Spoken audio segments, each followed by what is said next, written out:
निकी शिशु आमल शिशु सालुपुर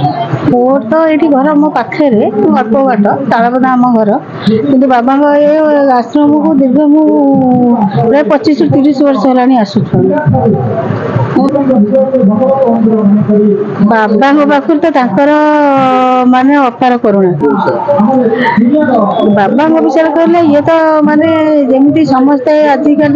जो विभिन्न प्रकार बाबा माने अच्छा आम तो कह ना प्रकाश करूँ किंतु ये बाबा ना ये होती गृही आर प्रथम है माने जिते प्रकाश पाला यहाँ महागुप्त पद्मकल्प से बही भी एवं भी मो पाखे अच्छे महागुप्त पद्मकल्प बाबा ना लिखा अच्छी जेहेतु माने यहाँ हूँ अच्युत पंचकोशी हेल्ले यही जो जगार आम ढड़ा यहाँ हूँ विरजा मंडल है किंतु बाबा यही अच्युत पंचकोशी महापुरुषंकर जो जेहेतु ये नेमा बाबा पाखक आम ये आस बाबा आमको तुलसी टिके देदेले माने जिते बड़ माने कार्य थाऊ कि असाध्य रोग होता से तुलसी आम पूरा आम आमर भल हो जाए कि जेकोसी मनस्कामना से तुलसी ही आमर सब परिपूर्ण हो जाए। सौदामिनी बेहरा कार्यक्रम विषय तो मालिका प्रसिद्ध जगह आमर पुरी रास्तार महापुरुष अच्युत बसई लिखिं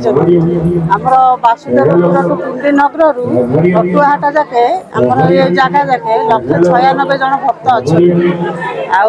स्वयं महापुरुष मैंने आविर्भाव होती विषय आम जो पढ़ू जानू से लोक किंतु भक्तर परीक्षा तेणुक ये जगार महात्म्य स्वतंत्र अलग आ छुआ बाबा बोली कहले समस्त प्रिय आ समस्त भल पाइबा अच्छे सी भी छुआ बाबा भी समस्त भल पाती तेणुक ये क्षेत्र अलग गोटे महात्म्य अच्छी। कमलाकांत दास छुआ बाबा आज कार्यक्रम विषय जन्माष्टमी विषय ये अनुष्ठान आमर 35 वर्षर अनुष्ठान सब वर्ष गोपाल को मार्जना करा हुए हरिवंश पाठ करा हुए आध्यात्मिक आलोचना हुए ये वर्षर कार्यक्रम आमर हरिवंश पाठ कराला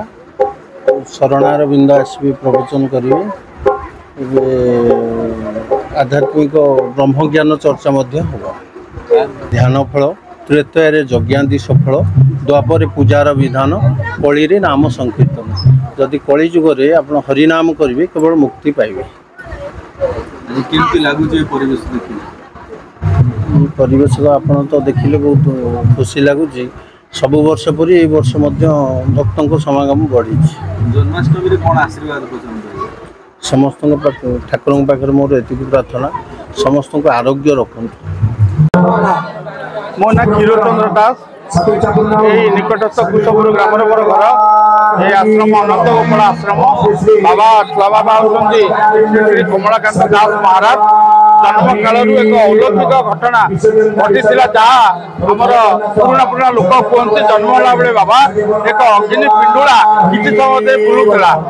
बहु लोक आसिले प्रथम बहुत दूर लोक आसी कहले अच्युतानंद महापुरुषर पद्मवन बालिका अनुसार बालमुकुंदर अवतार पुरुष भाव में बाबा जन्मग्रहण कर बहुत लोक आसती आज्ञा केवल प्रतिका स्वरूप बाबा तुलसी आगे पानी देते जहाँ ग्रहण कर लोक मैंने बहु उपकार अनेक रोगी कटक मेडिकल फेरी आसी बाबा परामर्श नहीं बाबा शरणापन्न पुणी 10-15 वर्ष काल जीवन धारण कर बाबा अलौकिक शक्ति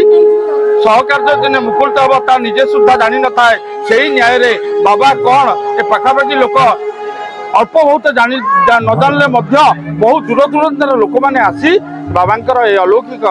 शक्ति को उपभोग।